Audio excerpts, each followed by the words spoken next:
राज से पर्दा उठेगा तो कई चेहरे हो जाएंगे बेनकाब। हाल ही में एयर इंडिया के विमान दुर्घटनाग्रस्त के बाद ब्लैक बॉक्स जो है 28 घंटे के बाद हॉस्टल की छत पर मिला, जहां यह विमान दुर्घटनाग्रस्त हुआ था। ब्लैक बॉक्स का इन्वेस्टिगेशन शुरू हो गया, जिससे यह जानकारी निकल कर आई कि विमान का जो दुर्घटना का कारण था वह जो है इंजन की तकनीकी खराबी थी। आगे इस विषय में हम और विस्तार से जानेंगे। मैं राज आपका स्वागत करता हूं क्वांटम क्लासेस के यूट्यूब प्लेटफॉर्म पर, जिसमें हम आज चर्चा करेंगे क्या है कारण प्लेन दुर्घटना का। क्या ये एक्ट ऑफ गॉड है या फिर कोइंसिडेंट है या क्या इसका प्रेडिक्शन है, और क्या यह प्लान्ड है और या एक्ट ऑफ मिसमैनेजमेंट है। इन सारी चीज़ों पर हम आज विस्तार से चर्चा करेंगे। ब्लैक बॉक्स ने खोले प्लेन क्रैश के राज। मतलब जो ब्लैक बॉक्स है, अब उसका इन्वेस्टिगेशन तो हो चुका है और बाकी इन्वेस्टिगेशन हो रहे हैं, लेकिन उसमें से जो बात निकल कर आई वो यह है कि इंजन की तकनीकी खराबी के कारण प्लेन क्रैश हुआ, जिससे वह हॉस्टल की बिल्डिंग से जाकर टकराया और साथ ही साथ प्लेन और हॉस्टल के अंदर जो लोग थे वो भी मारे गए। इसमें जो है उन्होंने बताया कि प्लेन के इंजन को थ्रस्ट नहीं मिल रहा। अगर मैं सिंपल भाषा में बात करूं तो एक तरीके का जोर या फोर्स नहीं मिल रहा जिससे इंजन की स्पीड बढ़ाई जा सके या इंजन को उड़ाया जा सके, जिस कारण से यह प्लेन जो है लगातार नीचे की ओर गिरता रहा और मेडिकल कॉलेज की बिल्डिंग से टकरा गया। कॉकपिट से यह बात निकल कर आई आखिरी क्षण में पायलट को पायलट और क्रू मेंबर और एयर ट्रैफिक कंट्रोल के बीच जो बातें हुई, उसे यह पता चला कि उनको इमरजेंसी सहायता की ज़रूरत है। उनका इंजन जो है काम करना बंद कर दिया और जो है उनको तुरंत इमरजेंसी की ज़रूरत है, इमरजेंसी सहायता उनको मिलनी चाहिए। इस कारण से उन्होंने कंट्रोल रूम को कांटेक्ट किया और उन्होंने फिर मेडे करके इमरजेंसी कॉल की। यह तब किया जाता है जब विमान पूरी तरीके से संकटग्रस्त हो जाता है और इसकी जो है इमरजेंसी में इसे जो है यह कॉल दिया जाता है हेडक्वार्टर्स को या कंट्रोल रूम को। चलिए आगे जानते हैं। आखिरी बातचीत की बात करें, कैप्टन सुमित सब्रवाल और को पायलट क्लाइव कुंदर के बीच आखिरी बातचीत हुई कि इंजन को थ्रस्ट नहीं मिला। मतलब इंजन को उड़ाने के लिए जो जोर चाहिए, जो पावर चाहिए, वो उन्हें मिल ही नहीं रहा। इंजन काम करना पूरी तरीके से बंद कर दिया और यह बहुत रेयरेस्ट होता है, रेयरेस्ट ऑफ रेयर होता है कि दोनों इंजन एक साथ काम करना बंद कर दे। चूँकि ऐसे कॉमर्शियल विमानों में दो इंजन होते हैं, अगर एक इंजन काम करना बंद भी कर दे तो दूसरा इंजन उसको मैनेज करता है और आसानी से उन्हें जो है लैंडिंग करा सकता है बिना किसी दुर्घटना के। लेकिन इस विमान में जो है दोनों इंजन एक साथ कैसे खराब हुए, ये अभी भी जांच का विषय है और आगे हम जानेंगे। क्योंकि इससे पहले जो है पैसेंजर जो एयर इंडिया में ट्रैवल करते थे वो लगातार पिछले 6 महीने से इसकी कंप्लेन कर रहे हैं और इसके साथ साथ जो इनके एयर इंडिया के इंजीनियर हैं वो भी विमान में तकनीकी खराबी की लगातार अथॉरिटी को कंप्लेन देते रहे, लेकिन अथॉरिटी ने इन्हें अनसुना कर दिया। तो आप इसे चाहें मिसमैनेजमेंट कह लें या एक्ट ऑफ गॉड कह लें, या मैं आप पे छोड़ता हूँ कि आप इसे क्या समझते हैं। एक्ट ऑफ गॉड समझते हैं या फिर इसे एक्ट ऑफ मिसमैनेज समझते हैं या लोगों की लापरवाही समझते हैं। जिस अथॉरिटी की जिम्मेदारी थी उसकी यह लापरवाही है या फिर ये एक्ट ऑफ गॉड है, जिससे सैकड़ों लोगों की जान चली गई और इन लोगों ने अपना पल्ला झाड़ लिया। मुआवजे के नाम पर कुछ रुपए दे देने से ज़िंदगियाँ लौट नहीं जाती हैं। जिनके अपने घर उजड़ गए उनकी जिम्मेदारियाँ आगे चल के कौन उठाएगा। अगर एक्सपर्ट की बात करें, विमान के पायलट सुमित सब्रवाल ने आखिरी मौके पर मेडे कॉल दिया था। यह एक अंतर्राष्ट्रीय आपातकालीन कॉल है जिसे पायलट उस स्थिति में भेजता है जब विमान गंभीर संकट में हो और उसे इमरजेंसी हेल्प की ज़रूरत हो। मेडे कॉल तब किया जाता है विमान के पायलट द्वारा जब वह बहुत ही संकटग्रस्त स्थिति में हो और उसे इमरजेंसी जो है सहायता की सख्त ज़रूरत हो। इस शब्द की उत्पत्ति जो है एक फ्रेंच शब्द से हुई है जिसका अर्थ है आपातकालीन स्थिति में सहायता। ठीक है। अगर हम इसकी बात करें, CSIR नेशनल एरोस्पेस लेबोरेटरीज़ के निदेशक अभय पासिलकर की, तो वो कहते हैं कि उड़ान भरने के दौरान दोनों इंजन के एक साथ फेल होने की संभावना बहुत कम है, यानी 1 अरब में 1। मतलब ये जो 1 अरब में एक बार ऐसी जो है दुर्घटना होने के चांसेस है। मतलब ये पूरी तरीके से आप कह सकते हैं कि ये एक्ट ऑफ गॉड नहीं, ये एक्ट ऑफ मिसमैनेजमेंट है। अगर लोगों की कंप्लेन को ध्यान दिया जाता और इंजीनियर्स की जो कंप्लेन थी इंजन को लेकर या फिर विमान को लेकर, अगर इस पर अथॉरिटी ध्यान देती तो जो है यह दुर्घटना शायद नहीं हुई होती। लेकिन उनको इस चीज़ से क्या फ़र्क पड़ता है कि इससे जो है सैकड़ों लोगों का घर बर्बाद हो चुका है। वो तो बस आएंगे, राग अलापेंगे और चले जाएंगे, लेकिन जिम्मेदारी कोई नहीं उठाएगा। अगर हम इसके साथ साथ बात कर लें बोइंग कंपनी के निर्माता की, तो उन्होंने भी बहुत बड़ी लापरवाही बरती है। जब यह विमान बनाया जा रहा था तो इसके जो मेन इंजीनियर्स थे उन्होंने इसके बारे में कंप्लेन भी की थी बोइंग के डिपार्टमेंट को, लेकिन बोइंग ने उन्हें जो है निष्कासित कर दिया और फिर बाद में उनकी हत्या करा दी गई कि उन्होंने बताया कि बोइंग विमान जो है निम्न दर्जे का मटेरियल इस्तेमाल कर रहा है बोइंग जहाज़ को बनाने में, और जो उसके वर्कर्स थे वो प्रेशर में आके, क्योंकि उनको समय पर जो है विमान सप्लाई करना था, उन्होंने उसी मटेरियल का इस्तेमाल कर दिया। तो यह जो है साथ साथ बोइंग के मैनेजमेंट और बोइंग के जो उत्पादन पर भी सवाल उठा रहा है।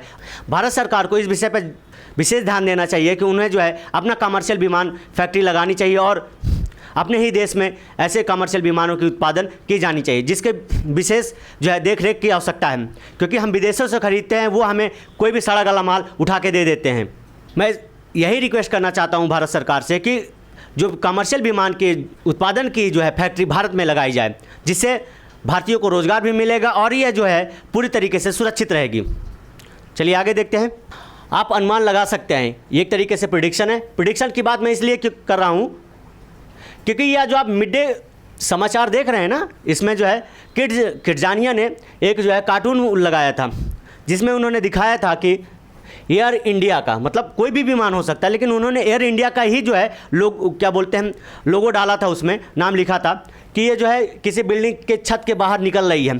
मतलब यह प्रिडिक्शंस लोग फैसले कैसे कर लिए हैं? क्या इस दुर्घटना के बारे में उन्हें पहले से पता था या उसी दिन का जो है समाचार है 12 तारीख की, जिस दिन प्लेन क्रैश हुआ था? यह सब सवेरे जो है समाचार पत्र में इसकी जो है क्या बोलते हैं कार्टून आई, सुर्खियों का विषय बन गया प्लेन क्रैश के बाद। तो क्या प्रिडिक्शन लोग पहले से किसी भी क्या बोलते हैं ऐसी स्थितियों ऐसी दुर्घटनाओं का क्या है प्रिडिक्शन कर सकते हैं? चलिए आगे देखते हैं। फिर बात करें कोइंसिडेंस की। क्या यह कोइंसिडेंस है? मतलब ऐसी संभावना है कि दुर्घटना एक्ट ऑफ गॉड के थ्रू हुई है, इसमें किसी की कोई गलती नहीं, किसी की कोई लापरवाही नहीं है लापरवाही। यहाँ पर जो है लापरवाही एयर इंडिया की है।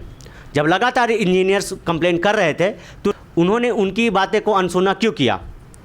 उनको फ़र्क नहीं पड़ता था, क्योंकि उनके घर के लोग जो है नहीं मारे जाएंगे इस प्लेन दुर्घटना में।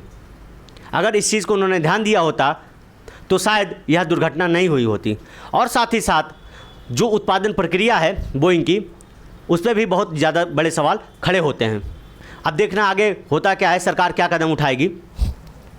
अगर हम बात करें इसे प्लान्ड की, तो आगे हम डिस्कस करेंगे इस पर प्लान्ड क्या है, क्योंकि जो एक वीडियो रिकॉर्ड किया गया है एक शख्स के द्वारा, उसको भी गुजरात पुलिस ने क्या बोलते गिरफ्तार कर लिया है।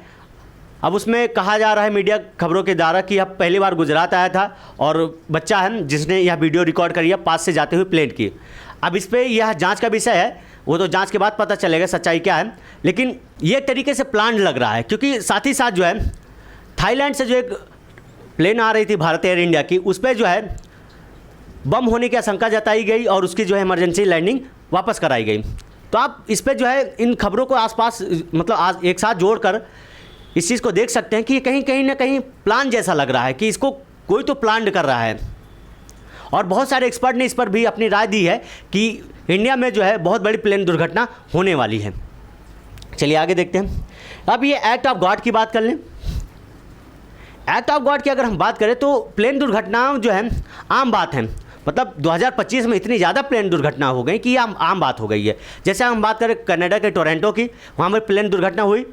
और अगर बात करें अभी जो है थाईलैंड से साउथ कोरिया जा रही एक प्लेन का भी क्रैश हो गया और वो भी उसके कई यात्री मारे गए। और साथ ही साथ जो भारत में हुआ प्लेन दुर्घटना, या क्या एक्ट ऑफ गॉड का लग रहा है? मतलब प्राकृतिक समय समय पर अपना संदेश लोगों को दे रही है कि मेरे साथ जो छेड़छाड़ करोगे तो उसका खामियाजा आपको भुगतना पड़ेगा।